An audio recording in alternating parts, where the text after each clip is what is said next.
কম বেশি তালের পিঠা আমরা সবাই পছন্দ করি, কিন্তু অনেকে ঝামেলার কারণে এই পিঠাটা তৈরি করতে চান না। তো আজকে আমি শেয়ার করব খুব সহজে কিভাবে তালের পিঠা বানানো যায়। আসসালামু আলাইকুম, আবারও ওয়েলকাম করছি ফারজানাস এভরিডেতে।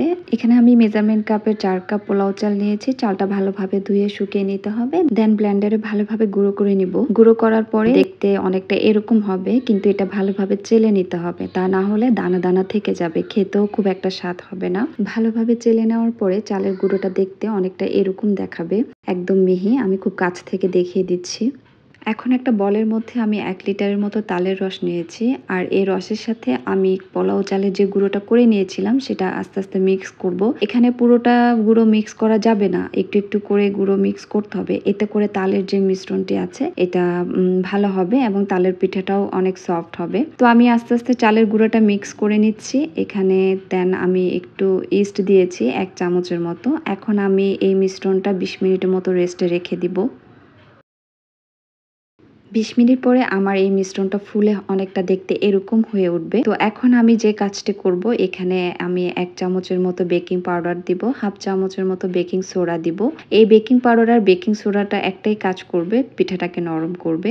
আর আমি স্বাদ মতো চিনি দিয়ে নিচ্ছি, আপনারা আপনাদের স্বাদ মতো চিনি অ্যাড করবেন। আমি এখানে 3 টেবিল চামচের মতো চিনি দিয়েছি, আর শেষে একটু স্বাদ মতো লবণ দিয়েছি। আর এখানে কিছু নারিকেল কোড়াও দিচ্ছি, নারিকেলটা দিলে খেতে একটু ভালো লাগবে। আমি নারকেলটা ভালোভাবে মিক্স করে নিব। এখন আমি ছোট ছোট কিছু কাপ নিব। এটা হচ্ছে ভাপা পিঠার যে কাপগুলো থাকে এগুলো। আপনারা চাইলে চায়ের কাপেও কিন্তু এই পিঠাটা বানাতে পারেন। তো আমি সবগুলোতে একটু করে ঘি মেখে নিয়েছি, এতে করে তোলার সময় ইজিলি তোলা যাবে। এখন আমি তালের যে মিশ্রণটা রেডি করেছিলাম একটু একটু করে আমি সবগুলো কাপে দিয়ে দিব। এটা হওয়ার পরে আরো বেশি ফুলে উঠবে, যার কারণে আমি একটু করেই দিয়েছি। আর উপরে আমি নারিকেল সাজিয়ে দিয়েছি দেখতে সুন্দর দেখার জন্য।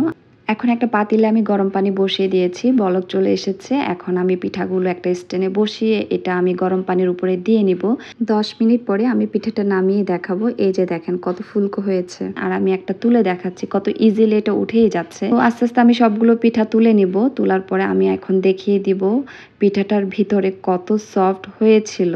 এখানে যে জিনিসটা খেয়াল রাখতে হবে, মিশ্রণটা কিন্তু আপনার একদম পারফেক্ট করতে হবে, বেশি ঘনও না আবার বেশি পাতলাও না, আমি যেমনটা দেখিয়ে দিয়েছিলাম। আর এখানে অবশ্যই বেকিং পাউডার বেকিং সোডা এই দুটো অবশ্যই ইউজ করতে হবে, এতে করে আপনার পিঠাটাও নরম তুলতুলে হবে। তো দেখতেই পাচ্ছেন আমি সবগুলো পিঠা এভাবে সাজিয়ে নিয়েছি। এখন একটা টিফিন বক্সে আমি সেম ওয়েতে একটা বড় দেখে পিঠা বানিয়ে দেখাবো। এটা আমি 20 মিনিটের মতো গরম পানির উপরে রেখেছিলাম। এই টিফিন বক্সও আমি একটু করে ঘি মেখে নিয়েছিলাম, এতে করে পিঠাটা ইজিলি উঠে এসেছিল। দেখতে পাচ্ছেন কত পারফেক্ট হয়েছিল, বাসার সবাই খেয়ে এত প্রশংসা করেছিল।